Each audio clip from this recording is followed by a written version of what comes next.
हाँ जी, कैसे हैं आप लोग? ठीक ठाक है, खैरियत से? यार आप बिलीव करें, मैंने वीडियो तैयार कर ली थी, लेकिन उसके बाद ये रिजवान का मैंने जब सुना मैच के बाद तो मुझे यार मैं सर पकड़ के बैठ गया, क्योंकि मोहम्मद रिजवान साहब को अब कप्तान बनाया गया वाइट फॉर्मेट का। अच्छी वो कप्तानी कर रहे हैं, उस पर कोई शक नहीं। लेकिन भाई मैंने एक पिछली वीडियो में भी ये बात कही थी कि यार इस बंदे को कुछ थोड़ी सी गाइडेंस दो कि किस तरह बात करते हैं, क्या बात करते हैं। आप मतलब मैच के बाद जहां पर 148 आपने चेस करने थे जीतने के लिए, लो स्कोरिंग मैच में आप बैटिंग वजह से हारे हैं, वहाँ आप ब्लेम कर रहे हैं ड्रॉप कैचेस को, और कि जी वो drop catches cost you matches, और ये वो ड्रॉप कैच तो ऑस्ट्रेलिया ने भी किया। तो ये बात नहीं, बात ये है कि आपकी बॉलर्स ने अपना काम पूरा किया। बॉलर्स ने मतलब एक वक्त में पावर प्ले में 60 रन बने हुए थे उन्होंने, मतलब 14 ओवर में आपको वापस मैच में लेके आए। लेकिन आपकी बैटिंग ऐसी फुस, आप खुद फुस हुए आज बैटिंग करते हुए, आपसे शॉट ही नहीं लग रहे थे, आधे छिट से आप ट्राई कर रहे थे, आपसे ना वो लेटरल मूवमेंट हैंडल हो रही थी, ना बाउंस हैंडल हो रहा था।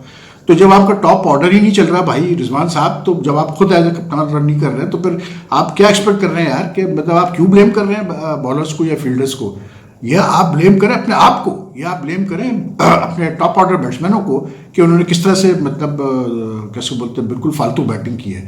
तो प्लीज़ यार थोड़ा मैं पीसीबी से यही रिक्वेस्ट करूंगा, तो भैया इस बंदे को सिखाओ यार कि किस तरह बात करते हैं, क्या बात करते हैं। बेफजूल यार आप ब्लेम, और इससे होगा क्या? आप ब्लेम कर रहे हैं मतलब अपने फील्डर बॉलर्स को। होगा ये कि वो हमेशा होता है ड्रेसिंग रूम पर एक दो लड़के फिर बैठ के बातें शुरू करते हैं कि ये देखो जी हमने पूरी कोशिश कर ली और ये हम पे ब्लेम डाला जा रहा है कि हमने मैच हरवाया।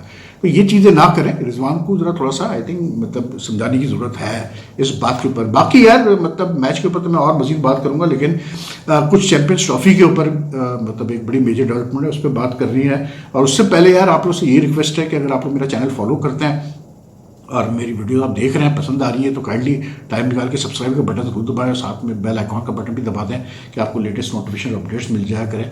और जितना ज़्यादा आप लाइक एंड शेयर करते हैं मेरी वीडियोस को, it helps the channel grow. तो talking about the champions trophy, भाई जो मेजर डेवलपमेंट है ना, इंटरनेशनल काउंसिल ने अपाचे क्रिकेट बोर्ड ने जो है जो चैंपियंस ट्रॉफी का जो ट्रॉफी है उसका जो उसको लेके जाना है पूरे पाकिस्तान में शहरों में प्रमोशन के लिए बिफोर द टूर्नामेंट, उसका शेड्यूल अनाउंस किया। और उस शेड्यूल में मुजफ्फराबाद जो कि कैपिटल है कश्मीर का, जो पाकिस्तान का में जो कश्मीर है जो कैपिटल सिटी है, उसको ड्रॉप कर दिया गया है। हालांकि जो मतलब 2-3 दिन पहले अनाउंस हुआ था, जो ट्रॉफी टूर अनाउंस हुआ था, उसमें मुजफ्फराबाद शामिल था।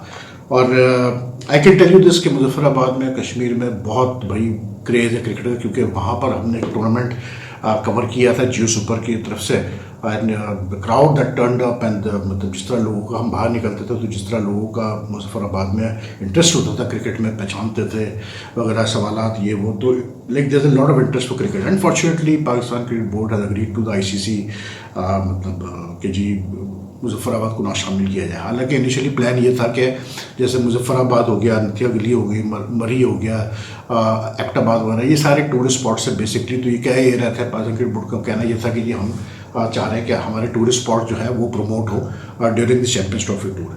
What does this mean for the champions trophy itself? I think obviously बात है इंडियन क्रिकेट बोर्ड ने ऑब्जेक्शन रेज किया होगा कि भाई आप मतलब एक मतलब मुजफ्फराबाद क्यों ट्रॉफी लेके जा रहे हैं, क्योंकि सबको ही पता है कि पाकिस्तान और इंडिया के दरमियान जो सबसे बड़ा एक जो इशू है वो यही कश्मीर टेरिटरी का है। तो the very fact the Pakistan cricket board has agreed कि मुजफ्फराबाद ड्रॉप हो, तो मुझे यार मेरी असेसमेंट है, मैं ना किसी ने मुझे कहा है कुछ, ना मैंने किसी से मालूम किया है, मैं अपने एक्सपीरियंस से आपको अपने तजुर्बे से बता रहा हूँ। मुझे लग रहा है कि जी पाकिस्तान कुछ नहीं ज़्यादा होना चैंपियंस ट्रॉफी में। Pakistan will agree to the मतलब दैट इज अनलेस कि इंडियन गवर्नमेंट अपना माइंड चेंज करे, कोई बैकडोर डिप्लोमेसी हो, इंडिया बेस्ड जेपीटी, वो एक अलग बात है। लेकिन जो करंट सिनेरियो है जिसमें इंडिया ने मना कर दिया आने से, आईसीसी ने अब तक जवाब नहीं दिया पाकिस्तान के ईमेल का कि क्या रीजन है इंडिया के ना आने की। मुझे जो लग रहा है जो होने जा रहा है वही होने जा रहा है कि ये जो हाइब्रिड मॉडल को ही इन्फोर्स किया जाएगा चैंपियंस ट्रॉफी में। I think Pakistan cricket board will hold majority of the matches of the champions trophy in Pakistan, remaining involving India will be held in Dubai. ठीक है ना।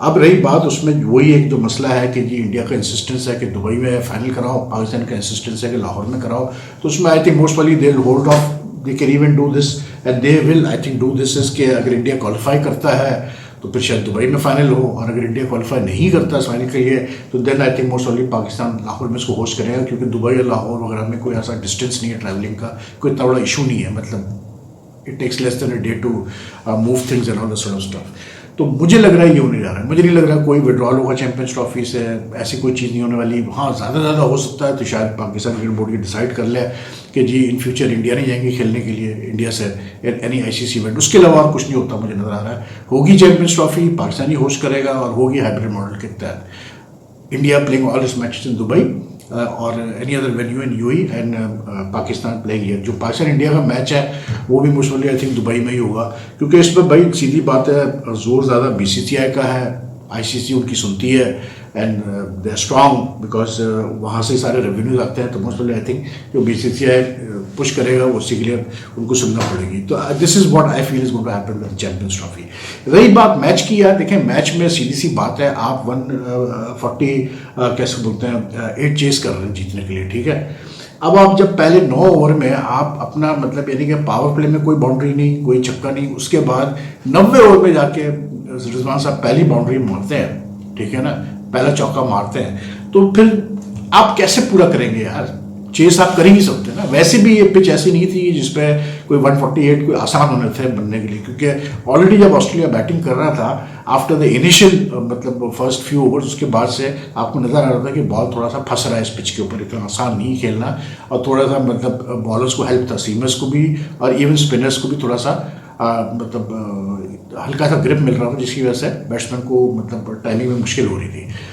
तो ये तो था कि 148 is not going to be easy. तब उसमें जो है अगर आप बाउंड्री नहीं मारेंगे यार पहले 7-8 ओवर्स में, पावर प्ले का फायदा नहीं उठाएंगे, पावर प्ले में आपने सिर्फ 24-30 कुछ रन किए, 2 विकेटें भी गिर गई, तो फिर आप कैसे जीतेंगे। पाकिस्तान के पास वो डेप्थ तो नहीं है बैटिंग में कि पाकिस्तान से, हालांकि आई थिंक के all full marks to Usman Khan जिसने 50 किए and this fellow Irfan Khan Niazi जिसने 37 किए, एंड में लास्ट विकेट फाइनल ओवर में तक वो रहा, और फाइनल ओवर तक पाकिस्तान का चांस था, इसलिए क्योंकि इरफान वाज बैटिंग देयर और लास्ट मैन हारिस रूफ था उसके साथ सिडनी ग्राउंड पे, लेकिन 15 रन से चाहिए थे जीतने के लास्ट ओवर में, तो it was not a impossible task. लेकिन वही वाली बात है कि पिच ऐसी नहीं थी, इतनी आसान नहीं थी जैसे मैं कह रहा था। तो ऑस्ट्रेलिया ने जो पहले बैटिंग की, they put up competitive total, पता था कि ये मतलब मसला करेंगे ये पासेंगे, लेकिन पाकिस्तान की तरफ से जो चीज़ देखें, सिवाय उस्मान के, इवन उस्मान ने भी बहुत लेट इंटेंट शो करना शुरू किया, ये भी मैं बता दूं, वो भी शुरू में इंटेंट नहीं शो कर रहा था जब रिजवान साहब बैटिंग कर रहा था, इरफान भी बाद में उसने इंटेंट शो करना शुरू किया, but when they showed intent they showed clearly कि रन्स बन सकते हैं यहाँ पर, ऑस्ट्रेलिया की इस बॉलिंग अटैक के खिलाफ रन्स बन सकते हैं। और मतलब इरफान ने तो बल्कि आई थिंक एलएस की एक ओवर में, इरफान ने उस्मान ने तो एलएस के एक ओवर में तो 2 चौके छक्का भी लगाया, ठीक है। उस्मान ने अच्छी बैटिंग की, बहुत अच्छी उसने बैटिंग की बाद में। फिर अब्बास आफरीदी आया, उसने भी इंटेंट शो किया, उसने आते एक चौका मारा पहली गेंद पे, लेकिन अगली गेंद पर अनफॉर्चुनेटली वो आउट हो गया। लेकिन जब आपकी बैटिंग में टॉप ऑर्डर में इंटेंट ही मिसिंग होगी तो भाई फिर कैसे आप करोगे, and that is what I mean कि the more I follow cricket, the more I follow T20 cricket, अब मैं बड़ा इस चीज़ से कन्विंस होता जा रहा हूँ कि teams, all the teams now have to realise कि T20 क्रिकेट एक बिल्कुल एक डिफरेंट मतलब साइंस है, और आपको अब T20 टीम्स जो है ना बिल्कुल वो साइंस वाले जो समझते हैं उस साइंस को, T20 की साइंस को जो समझते हैं, मेथड को समझते हैं, प्रोसेस को समझते हैं, वही प्लेयर्स होनी चाहिए T20 में। आई थिंक आपको बिल्कुल एक ऐसा नज़रिया रखना पड़ेगा कि टेस्ट को आप अलग नज़र से देखें, वनडेज को अलग नज़र से देखें, टेस्ट वनडे ज़्यादा करीब है एक दूसरे के, उसके लिए अलग टीम होनी चाहिए, और आपकी T20 के लिए बिल्कुल एक अलग टीम होनी चाहिए। जैसे कल मैंने इंडिया के बारे में कहा, जब इंडिया जीता साउथ अफ्रीका से 283 करके, तो मैंने यही बात की कि इंडिया के लिए सबसे बड़ा एडवांटेज यही है कि इंडिया के मेजॉरिटी के प्लेयर्स ये T20 स्पेशलिस्ट हैं, IPL में भी खेले हुए हैं और खेल के उनको एक्सपोजर मिला हुआ है, and the number of players that India has tried in T20 formats has helped them build a pool of players. Unfortunately Pakistan ये सीन नहीं चल रहा, पाकिस्तान के बहुत कम स्पेशलिस्ट T20 प्लेयर्स हैं, जैसे उस्मान है, इरफान है, और इन दोनों ने अपना आज काम किया भाई, कुछ भी कहें। और मैं तो मुझे लगता है, मुझे नहीं पता कौन वो जीनियस है भाई सिलेक्शन कमेटी में जिसने ये डिसाइड किया कि जी साहब अयूब को ड्रॉप कर दो T20 से और वनडे में खिलाओ उसको। ठीक है, वनडे में आपने खिलाया, अच्छा किया, लेकिन साहब Ayub is a must for this, and I even feel honestly speaking, मुझे जो लगता है वो ये है कि even you need a person like Shan Masood, क्योंकि शान मसूद ने इन रिसेंट टाइम जितने T20 मैचेस खेले हैं पाकिस्तान से, इवन अदरवाइज PSL में, the guy whether he scores runs और whether he doesn't score runs, ठीक है, ही हैज इंटेंट, वो मतलब आते ही शॉट्स खेलना शुरू करता है, वो कोशिश करता है कि बॉलर को प्रेशर में डाले। तो I think you need players like Saim Ayub and Shan Masood in the batting lineup. ये जो बैटिंग लाइनअप है, आज था बाबर, आज फिर से रिजवान बाबर से ओपनिंग कराई गई, अच्छा किया भाई आपने, चले आपने फिर वापस पुरानी जोड़ी पे आप आए। लेकिन जिस शॉट पे बाबर, मेरी पहली गेंद से कोई इंटेंट नहीं था, एक तो बॉल ठीक है थोड़ा मूव कर रही थी, बाउंस तो होता ही है ऑस्ट्रेलिया में, लेकिन यार आप मतलब कोशिश तो करो ना मारने की। मतलब कल मैं देख रहा था साउथ अफ्रीका की बैटिंग भी और इंडिया की बैटिंग भी, ऐसा नहीं है कि तिलक वर्मा ने जिसने 100 किया और उसने संजू ने 100 किया, अभिषेक शर्मा वगैरह ने, कोई डेविड मिलर ने कोई फॉल्स स्ट्रोक्स नहीं खेले उन्होंने बिल्कुल। जब आप चांस लेंगे तो उल्टे सीधे शॉट भी लगेंगे, चांसेस भी मिलेंगे, ये तो होता है T20 क्रिकेट का, कुछ है ही तरीकेकार इस तरह खेलने का। लेकिन अगर आप तैयारी नहीं अटैक करने के लिए तो फिर कैसे काम चलेगा। अब बाबर जिस तरह आउट हुआ है यार, आप एक फील्डर खड़ा हुआ है स्क्वायर लेग पे, डी स्क्वायर लेग पे, कोई पावर ही नहीं है आपके शॉट में, टाइमिंग अपनी जगह ठीक है यार वो मतलब, लेकिन आप देखो तो सही कि मतलब फील्डर खड़ा है तो एटलीस्ट कुछ have some power behind the shot that the ball goes over him and it should have gone over the fielder for a six, because it was the ball to be hit for a six. He threw away wicket, soft dismissal. फिर साहबजादा फरहान को आप देखें deep in the crease जा रहा है, एक fielder खड़ा हुआ है यार, मतलब कैसे बोलते हैं शॉर्ट मिड विकेट की तरफ, या short I think it square leg short mid wicket था, और सीधे उसी के हाथ में आपने बॉल खेल दी उठा के यार। मतलब आपको नजर आ रहा है कि फील्डर सामने खड़ा हुआ है, डीप इन द क्रीज जाके पुल करने की कोशिश कर रहा है, हाथ पुल मारा आपने, सीधे हाथ में दे दिया, तो ये तो इंटेंट नहीं होना। मैं पहले भी कह चुका हूँ Sahibzada Farhan is not meant for T20 international. You have to rethink this Pakistan squad, T20 squad आपको रीथिंक करना पड़ेगा। अगर आप ऐसे मतलब ऑस्ट्रेलिया गए हैं तो आप फंस रहे हैं, T20 में आपसे तेजी से नहीं खेला जा रहा है। 50 ओवर में क्या होता है कि आपको टाइम मिलता है थोड़ा अपने आप को एडजस्ट करने का, यहाँ टाइम नहीं मिलता आपको एडजस्ट करने का। लेकिन the good thing is that Pakistan की बॉलिंग पूरे सीरीज में चली है। ऑस्ट्रेलिया में आज भी हारिस ने बहुत अच्छी बॉलिंग की, 4 विकेट ली, और जितने कैचेस ड्रॉप हुए पाकिस्तान के हाथ, आई थिंक अगर वो कैचेस ले लिए जाते तो I don't think Australia would have even made 147। Some very sitter catches drop हुए, 2-3 तो सिटर कैचेस ड्रॉप हुए भाई, आप सीधी बात है। हारिस की गेंद पे 2-3 कैचेस ड्रॉप हुए, इवन आई थिंक उसके नसीम शाही गेंद पे ड्रॉप हुआ है। सुफियान मुकीम जो एक लोअर स्पिनर है आज खिलाया, उसने बहुत अच्छी बॉलिंग की, उसने 2 विकेटें ली, हारिस ने 4 विकेटें ली। They all bowl well and keeping in mind कि ऑस्ट्रेलिया ने पावर प्ले में 60 रन की स्टार्ट ली थी। मतलब after that Pakistan did really well to come back and contain them. लेकिन आप देखें ऑस्ट्रेलिया की 3 विकेटें भी गिरी पावर प्ले में, but they still did stop going after the ball. 60 run का आपको प्लेटफॉर्म, अब देखें ना पाकिस्तान अगर पावर में 60 रन करता तो 148 करना क्या मुश्किल फिर रह गया बाकी बैट्समैनों के लिए। दैट्स व्हाई थिंक कि power play is very important यार। आप इंटेंट के बगैर आप नहीं T20 में जा सकते। हमारे कुछ बैट्समैन जो है ना ये वो T20 के लिए बने नहीं है। They have to rethink this team and they have to include some player. साहब पक्का है, शान को लेना चाहिए इनको बिल्कुल, एक तो लेफ्ट हैंडर भी है। They have to look at all these things. बाकी Australia, I thought Spencer Johnson was outstanding today, लेकिन सीनियर प्लेयर जो अच्छे प्लेयर थे उनका क्या होता, जैसे हारिस ने पाकिस्तान की तरफ से धड़ाधड़ विकेटें ली आकर, उसी तरह जब मैटर करता था मोस्ट तो आप देखें उसने जैम्पा ने भी 2 विकेटें ले ली एक ही ओवर में, हालांकि उसने तो खैर नसीम और शाहीन की ली, लेकिन उससे पहले स्पेंसर जॉनसन ने जब जरूरत थी उसने 2 विकेटें उसने भी एक ओवर में आके ले ली। उसने उस्मान खान को आउट करवाया, उसके बाद उसने आती पहली गेंद पे कॉट बैंड करवाया उसको सलमान लियावर को, और फिर वो हैट्रिक पे था। तो ये चीज़ें बड़ी मैटर करती है भाई कि आपके पास बॉलिंग पाकिस्तान की बहुत अच्छी रही सीरीज में, बड़ा था तो Australia also bowled very well, 5 wickets for Spencer Johnson.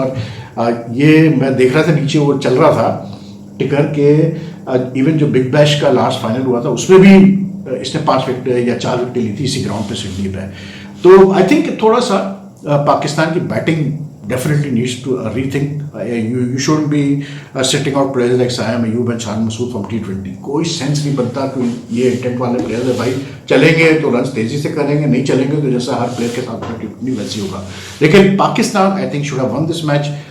They were in a position, मतलब उस्मान एंड इरफान को आप बिल्कुल वो दें, क्रेडिट दें कि उन्होंने इस पोजीशन में पाकिस्तान को लेके आया। हालांकि ना बाबर ने रन्स किए, ना साहबजादा फरहान ने किए, रिजवान भी स्ट्रगल करता रहा, समली आगा डकता आउट हुआ, लेकिन उसके बाद ये यंगस्टर्स ने, इरफान ने, उस यंगस्टर्स तो क्या, लेकिन जो नए प्लेयर्स हैं, ये इरफान हो गया, उस्मान हो गया, और इवन अब्बास ट्राई, इन्होंने बहुत अच्छी बैटिंग की। उस्मान और इरफान खान नियाजी की पार्टनरशिप बहुत अच्छी थी एंड दे शोड के ऑस्ट्रेलिया में भी आप रन कर सकते हैं। T20 में कोई इतना बड़ा मसला नहीं है, सिर्फ आपका रिटर्न होना चाहिए क्योंकि बॉल अच्छी आती है। उस्मान को थोड़ा सा अपनी शॉर्ट पिच बॉलों पे शॉट्स को देखना पड़ेगा, because he seems to be a bit मतलब वीक। उसका एक कैच छोड़ा उसने शॉट ने, डीप स्क्वायर लेग पे और डीप मिड विकेट पे, और क्या कैच छोड़ा उसने यार। मैं कहता हूँ कि मतलब इस तरह सेटर नहीं मिलेगा आपको, लेकिन उस्मान उसका फ़ायदा उठा नहीं पाया उस कैच का, तो दैट वॉज एन इशू। लेकिन पाकिस्तान ने भी फील्डिंग अच्छी नहीं की। पाकिस्तान की फील्डिंग बल्कि ऑस्ट्रेलिया की बहुत बेहतर थी, पाकिस्तान की फील्डिंग बिलो पार थी, even ground fielding was very bad. Haris ने, एक दो और प्लेयर्स ने जिस तरह से चौके जाने दिए, मतलब यार ये लो स्कोरिंग मैचेस में ये चौके और ये 2 रन बड़ा मैटर करते हैं। लेकिन even the running between Irfan and Usman was very good, the understanding was very good, मतलब till they were at the crease they had the Australian under pressure, इसमें कोई दो राय नहीं। बाकी यार मैं कहता हूँ कि कोई जो नेतन एलिस है उसका तो आज फरमा ही आउट हो गया था भाई। और मैं कहता हूँ लास्ट ओवर जिसने कराया ना, उसमें जिस बॉल पे इरफान खान ने उसको मतलब आउटसाइड ऑफ स्टंप से ऐसे स्वीप किया है, वो बॉल भी वाइड थी। अगर वो इरफान छोड़ देता वो बॉल, वो वाइड के रन मिलना था, मतलब उसका तो फरमा बिल्कुल ही आउट था भाई आज। लेकिन वो फिर भी देखा आप कि जब जरूरत पड़ी उसने लास्ट ओवर में आके अपना काम दिखा दिया। तो I think very good match, but ऐसा नहीं है कि पाकिस्तान का कोई इतना कोई हम कहें कि यार बहुत बुरी हालत है। 134 में ऑल आउट तो हो गए, लेकिन they did well in the bowling, especially they really bowled well. और it was a good thing to play Sufiyan Muqeem two wrist spinner को खिलाया, खुशी हुई देख के, थोड़ा चेंज किया इन्होंने, बैटिंग को कम करके बॉलर खिलाया। I like Rizwan's approach till now. मैं देखा था even in the 11th-12th over में ये पोजीशन आई हुई थी कि रिजवान ने अब्बास अफरीदी गेंद पे स्लिप लिया हुआ था, तो दैट शोज के अब्बास अफरीदी वैसे बोल्ड वेरी वेल टुडे। उसे मुश्किल से मेरे ख्याल से कितने रन दिए हैं उसने, तो just 17 run from 4 overs and he ended up with 3 wickets. फिर हारिस रोव 4 for 22। हारिस के लिए तो ये टूर बड़ा ही भाई मतलब कैरियर चेंजिंग टूर रहा है। Sufiyan picked up 2 wickets, but well bowled यार, अच्छी मतलब पाकिस्तान को well, but the batting was very very disappointing. We need batsman in the T20, इसमें तो कोई शक नहीं। तो ये है जी क्रिकेट की हालत। बाकी जैसे मैंने कहा चैंपियंस ट्रॉफी का ये बड़ी मेजर डेवलपमेंट थी, तो इससे आपको इंडिकेशन एक मिल जाती है क्या होने वाला है। सो टेक केयर यार। आपको अगर ये वीडियो पसंद आए तो लाइक एंड शेयर कीजिएगा ज़रूर। It has the channel grow. और अगर आपने मतलब आप चैनल देखते हैं लेकिन आप मतलब अभी तक आपने सब्सक्राइब नहीं किया, तो चैनल से निकाल के सब्सक्राइब का बटन को दबाइएगा, साथ में बेल आइकॉन का बटन भी दबा दें कि आपको लेटेस्ट नोटिफिकेशन अपडेट्स मिल जाए। और your comments are most welcome. So take care. आपसे मुलाकात होगी। अल्लाह हाफ़िज़ जी।